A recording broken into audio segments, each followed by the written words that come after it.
ప్రపంచంలో ఇంతవరకు ఏ రాజకీయ నాయకుడు కూడా చేయనటువంటి గొప్ప కార్యక్రమాన్ని, అంటే ప్రతిదానికి ఏదైనా నేనే చేశానని చెప్పుకునేటువంటి ఆరాటం ఉన్నటువంటి నారా చంద్రబాబు నాయుడు గారు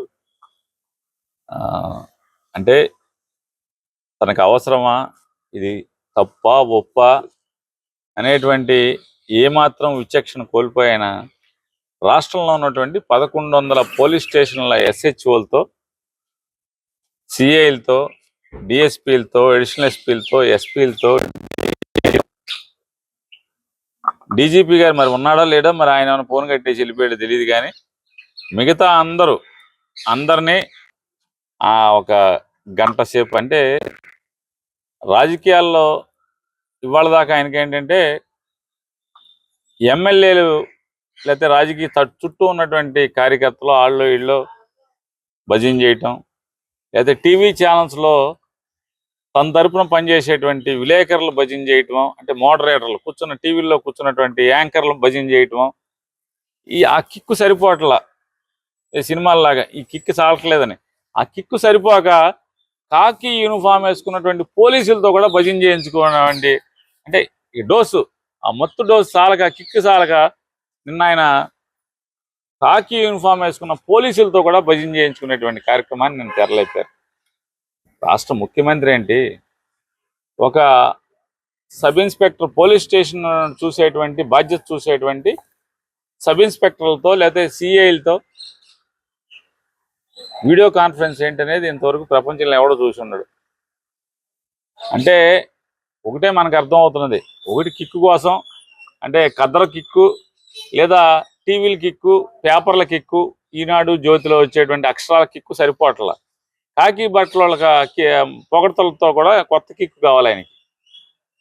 రెండవది, రేపు పెట్టబోయేటువంటి మున్సిపల్ ఎన్నికలు లేదా పంచాయతీ ఎన్నికలు, వీటన్నిటిలో పోలీసుల్ని అడ్డగోలుగా వాడుకుందాం అనేటువంటి కార్యక్రమం. ఈ రెండు తప్పితే మనకి వేరే దీంట్లో సారాంశం ఏం కనపట్ల. లా అండ్ ఆర్డర్, ఒకవేళ మీ డీజీపీ గారు చెడిపోతే మీరు వచ్చారా లైన్లోకి? డీజీపీ గారు అసమర్థుడు అవటం వల్ల మీరు వచ్చారా?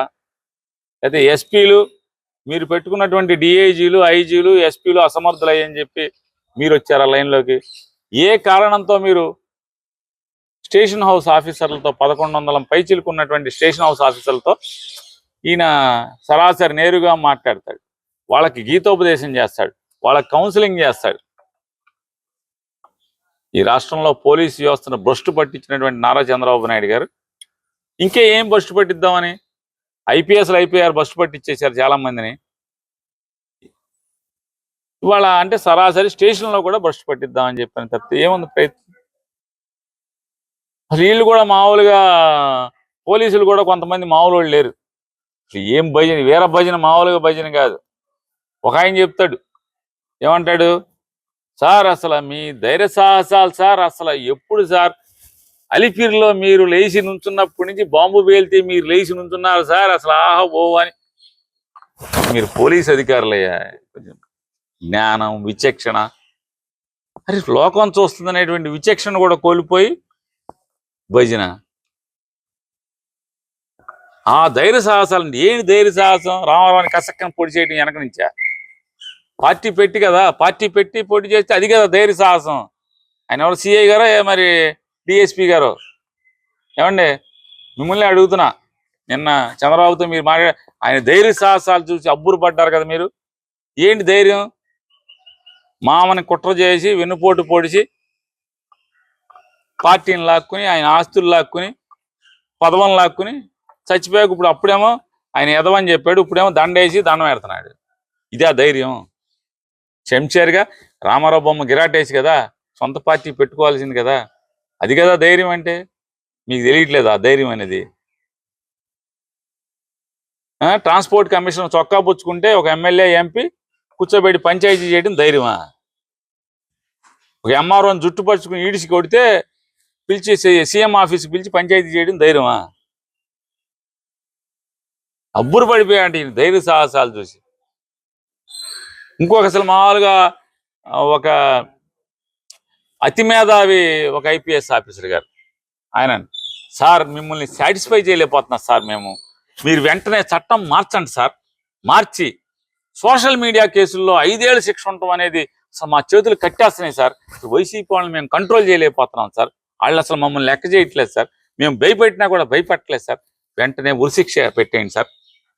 మిమ్మల్ని సాటిస్ఫై చేయగలనని ఐపీఎస్ మళ్ళీ మామూలు చిన్న ఇదేం మామూలుగా డిఎస్సి లాగా పేకాట ఆటి ఈ ఆటలతో వచ్చి దొంగతనంగా వచ్చిన వాళ్ళు కాదు వీళ్ళు.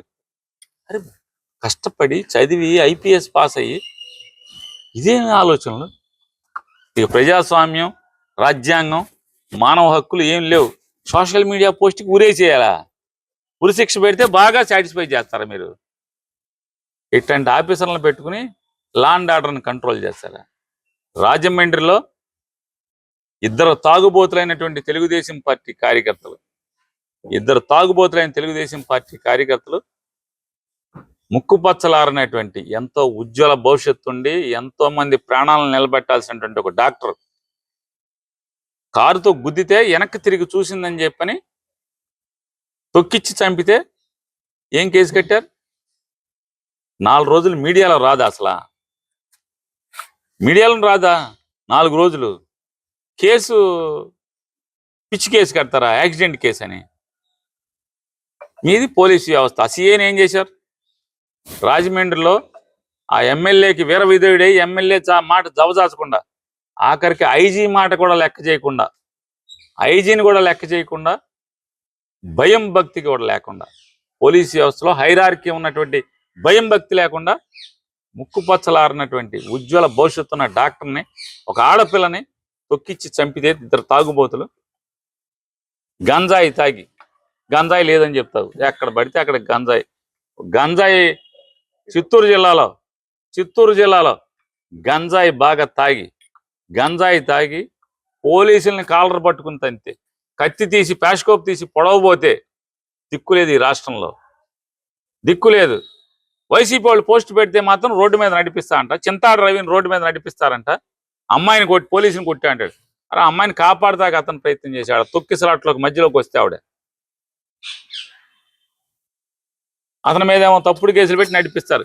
మరి ఏ ఎదవనన్నా నడిపించారా మీ పోలీసు వ్యవస్థ? ఇటువంటి తప్పుడు ఎదవలను ఎవరినన్నా చీకట్లో అరెస్ట్ చేసేసి బెయిల్ వచ్చేట్టు చేస్తారు వాళ్ళు. రాజమండ్రిలో మర్డర్ కేసులో మరి నిన్న పోలీసుల్ని గంజాయి బ్యాచ్ కొట్టారు కదా, హత్య చేయబోయారు కదా, ఎక్కడ నడిపించారు వాళ్ళని? ఈ రాష్ట్రంలో లా అండ్ ఆర్డర్ ఉందా అని అడుగుతున్నాను నారా చంద్రబాబు నాయుడు గారిని. లా అండ్ ఆర్డర్ని సర్వనాశనం చేసి ఇంకా మహిళలకు రక్షణ అంటే ఏం రక్షణ? దిశా చట్టాన్ని విడ్డ్రా చేసి మహిళలకు రక్షణ అని చెప్తున్నాడు ఈయన. శ్రీరంగ నీతులు ఎవరు చెప్తారండి? తప్పుడు పనులు చేస్తా ఇట్లా మీరు? ఏ పలానా దానికి కనీసం ఒక మంత్రి వెళ్ళారా? హోంమంత్రి వెళ్ళారా? ఒక ఆడపిల్లని నలిపి చంపేస్తే, తొక్కిచ్చి చంపితే హోమ్ మినిస్టర్ స్పందించారా? ఒక ఆడకూతురు కదా హోమ్ మినిస్టర్, రాజమండ్రి వెళ్ళారా? పవన్ కళ్యాణ్ గారు అమ్మాయి చచ్చిపోయాక ఆయన ట్వీట్ చేస్తాడు, ఏంటి కఠినంగా శిక్షిస్తా అంటే. ఏం కఠినంగా శిక్షిస్తారు? ఏం చేస్తారు? ఆ జైల్లో ఉంటే ఏం కేసు కట్టాడు మీ సిఐ? ఆ సిఐ మీద ఏమైనా యాక్షన్ తీసుకున్నారా? ఆయనకి ఉప ముఖ్యమంత్రి గారికి పేకాట ఆడితే కోపం, భీమవరంలో పంచాయతీ చేస్తే కోపం. అంటే ఈయనకి నచ్చని, ఈయన తెలిసిన ఊళ్ళో ఈయనకి తెలిసిన వాళ్ళకి ఎక్కడ అన్యాయం జరిగితే మాత్రం స్పందిస్తారు. మరి ఆడపిల్లల గురించి 100 మీటింగులు చెప్పారు. ఎక్కడ మీరు వెళ్ళరా? ఇప్పుడు వెళ్ళాలి కదా, టాప్ ఎక్కువ టాప్ దిగో ఏదో రకంగా వెళ్ళాలి కదా. ఓట్లప్పుడు మాత్రం సుగాలి ప్రీతి కనపడుతుంది, అందరు కనపడతారు. మీరు పార్టీ సుగాలి ప్రీతి కోసం పెడతారు. ఇవాళ తల్లి ఏడుపు అరణ్య రోదన. ఇంకేమంటే జగన్మోహన్ రెడ్డి ప్రభుత్వం అంటే 2017లో జరిగి వాళ్ళ సాక్ష్య సేకరణ అంతా కూడా 2018, 17, 18లో మీ ప్రభుత్వంలో జరగటం ఏంటి? ఇవాళ అయ్యా కాకి బట్టలకి పొరుగు నిలబెట్టండి అయ్యా. కొంతమంది ఈ రకమైన ఈ భజన ఏంటి అసలు?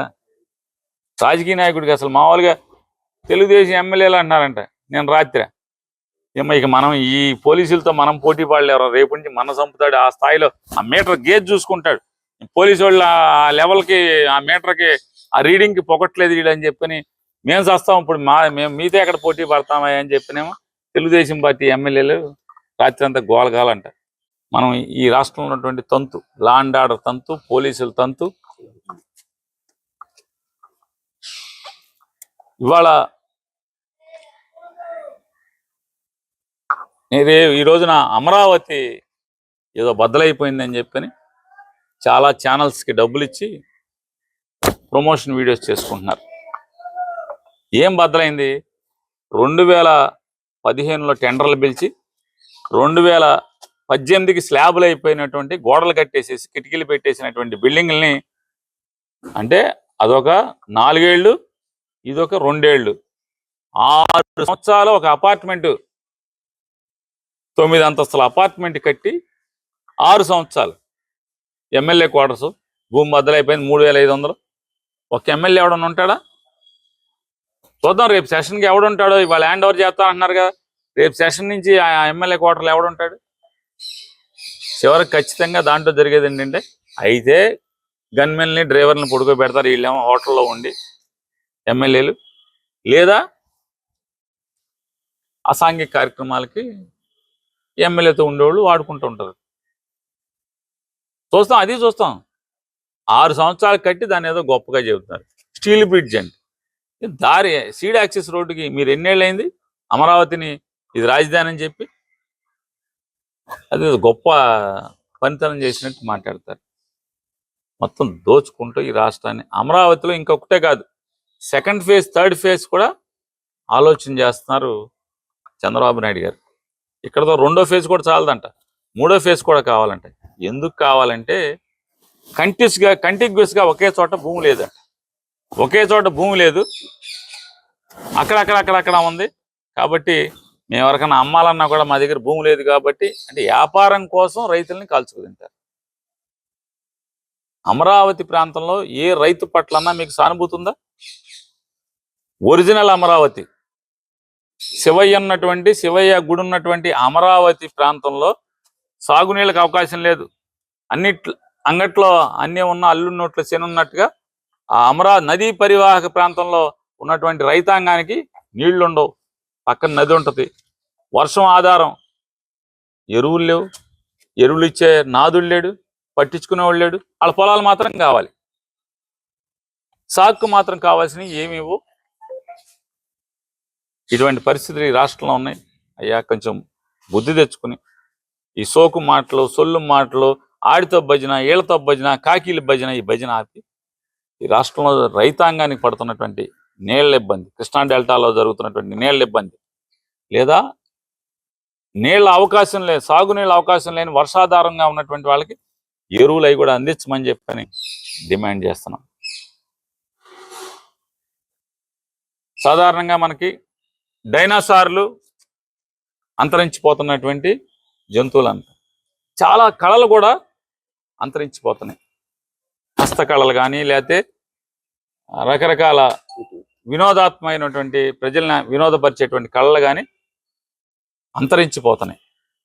ప్రజలకు మనకు కనపడిన పరిస్థితిలో, ఆ స్థితిలో ఇవాళ ఎక్కడో డైనోసార్ అవశేషాలు కనుక్కున్నట్టుగా ఈ మధ్య మనకు బెజవాడలో ఈ పిట్టల ధరలు ఎక్కడ మనకు కనపడకుండా పోయినటువంటి పరిస్థితి. ఆ కళ ఎక్కడ లేదు, అంతరించిపోయింది. మొన్నే పిట్టల ధర ఆ చాతుర్యాన్ని, పిట్టల ధర కళని బెజవాడలో కనుగొన్నారు. ఆ పిట్టల ధర మనకి ఏతావాత అతను ఏంటి అంటే అదములలో శ్రేష్ఠుడు, అదములలో శ్రేష్ఠుడు. ఆయన సభ్యత సంస్కారహీనం. ఆయన మాటలకి, ఆయన పిచ్చి ప్రేలాపలకి నేను వారిని ఒకటే అడుగుతున్నా. పేర్ని నాని అనేవాడు గోడౌన్లు కట్టి అద్దెకిచ్చి అద్దె ద్వారా జీవిద్దామని మాత్రమే గోడౌన్లు కట్టుకున్నాను, 2 గోడౌన్లు. ఇప్పటికి 1,00,000 సార్లు చెప్పాను.